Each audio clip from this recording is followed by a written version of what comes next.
So guys, gagawa po tayo para ma-share naman. Basic lang naman tong i-splice natin, yung eye splicing niya. Yung sa 3 strand lang to. Marami kasing types ng rope. May 3 strand, 4 strand, 8 strand. So itong gagawin natin, 3 strand lang to. Basic lang to. So guys, ito yung ginawa ko kanina. So ngayon, gagawa tayo ng panibago. Ito kasi, both end siya. Meron na siyang eye para makagawa tayo ng sling. Ito ay ang tawag sa amin is messenger line. Ito ang kinakambit doon sa doon sa eye ng mooring rope para pang securing sa drum at saka yung pinagtatalian papunta sa pagka nagmo-mooring kami sa port. Doon dito tinatali yung heaving line para hilahin papunta sa port yung mooring rope namin para may kabit sa bulag. Nagawa tayo ng panibagong eye. Okay, ito guys, bago ka siya pinuputol, nalagyan ko muna siya ng tape para pagka pinutol natin hindi maghiwalay-hiwalay yung strand. Okay, tatanggalin lang natin ulit ito. Okay. Then, kailangan lagyan natin guys yung bawat strand ng tape para madali nating mai-insert pagka nag-splice na tayo. Pwede naman gumamit ng any kind ng tape, masking tape, paper tape, or electrical tape, pero sa akin mas sanay ako dito sa duct tape ang ginagamit ko kasi mas madikit siya. Okay, lalagyan lang natin lahat strand ng tape. So ito guys, basic lang to. Ito ang pinakamadaling ma-splice kasi 3 strand lang siya. 3 strand lang siya. Marami kasing types ng rope. May 3 strand, 4 strand, 8 strand. So, ito muna gagawin natin, yung basic. Ito ang pinakamadali. 3 strand. Okay. So, ngayon, bago tayo mag-start, magkakaroon tayo guys ng numbering ng strand para hindi tayo malito. Kailangan kasi pag nag-start, tama yung starting natin sa pag-splice. Kasi kung mamali na tayo sa starting, so yung the rest, pag mali na yun lahat. Hindi na magiging tama yun. So, okay, 3 strand. 3 strand. So, ang magiging number 1 natin guys, ito si black.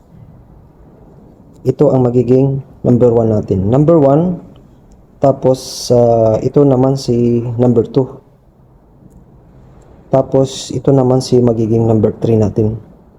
Okay. 1, 2, tsaka si 3. Okay. Now, start tayo. So, pipili lang tayo kung saan tayo dito. Kung depende sa laki ng ay yung gagawin nyo, kung gaano kalaki. Kung gusto nyo medyo malaking ID, dito tayo mag-start. So, ang kailangan ko kasi hindi naman ganong malaking ID, yung tama lang, makakapagkabit lang ng heaving line. Okay, so, start tayo. Okay, si number 1, si number 2, si number 3. Okay, insert ko na si number 1. Okay, pili lang tayo. Insert ko na si number 1. Okay. Okay. Na-insert ko na si number 1. Itong black. So, si number 2. Next natin na i-insert ito. Si number 2. Yan. 1, 2, tsaka ito si 3. Okay. Sa number 2, kung saan tayo nag-insert dito kay number 1, doon tayo sa susunod na strand mag-insert ito. So, dito tayo nag-insert kay number 1. Ayan. Ito. So, dito tayo sa pangalawang strand mag-insert. Dito natin insert si number 2. Okay, insert natin si number 2. Okay. Okay, na-insert na si number 2. Medyo tisandang na natin ng konti. So guys, ito si number 3 na lang yung naiwan. Na-insert na natin na si number 1, si number 2. Tapos, ito si number 3 ang naiwan. So guys, si number 3, doon natin siya i-insert sa likod. Kaya so, i-turn natin yung lubid, pag ganon. Okay, na-turn na natin. Andito si number 3. Dito guys, makikita natin sa pagitan ni number 1, ito si number 1, tsaka ito si number 2, may makikita tayo dito na isang strand na bakante. Yan, bakante siya. So, sa pagitan niya. So, dito natin i-insert si number 3. Okay, insert na natin si number 3. Medyo pilipitin lang natin ng konti para madali natin maipasok. Ganun guys. Okay. Okay, maipasok ko na si number 3. Okay, yan na. So, bago tayo mag-proceed doon, double check muna natin na kung tama na yung una nating pag-insert, una nating pag-insert para makasigurado tayo na tama, para hindi magiging mali yung sa susunod natin na pag-insert. So, ngayon, makita natin na bawat isa sa kanila may pagitan na strand.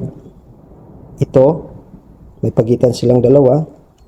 Tapos dito, may pagitan silang dalawa.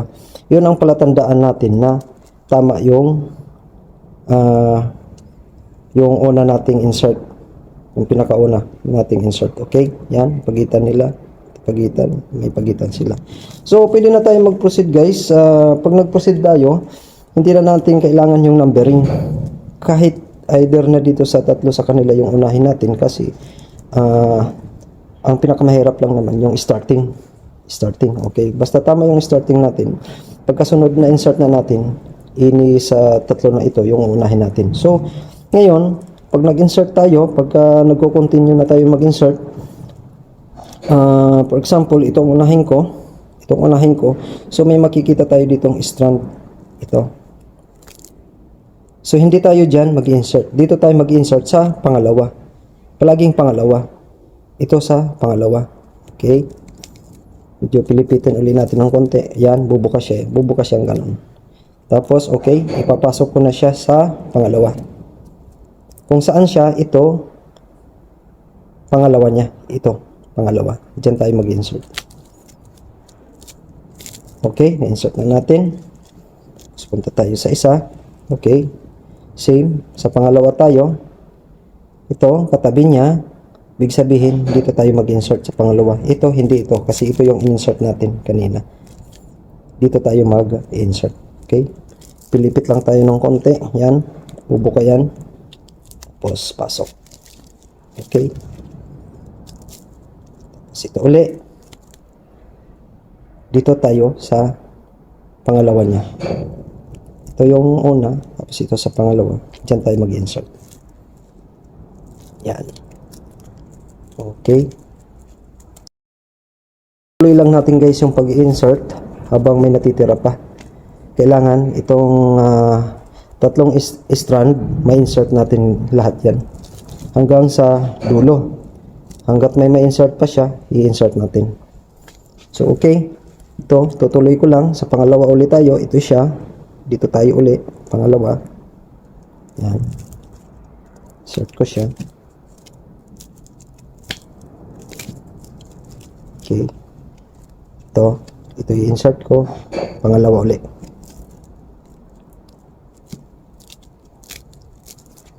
Okay. So, ito, isa. Dito ulit. Sa pangalawa. Pangalawa niya. Yan.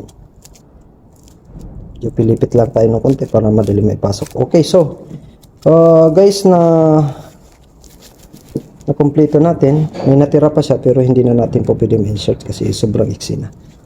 So yung tatlo nating insert, simula dito, isa, dalawa, tatlong insert bawat strand. The best na yun. Matibay na yun guys. Okay. Yan, yung starting natin kasi na-insert natin lahat papunta dito sa pinakadulo nitong strand na walang problema. Ibig sabihin, tama yung starting natin. So, okay. Yung pinakadulo niya, lalagyan lang natin ng tape. Okay, lagyan lang natin ng duct tape. Para yung itong dulong strand, additional lang niya na protection. Para hindi siya basta-bastang kakalas dyan sa pinag-insertan niya.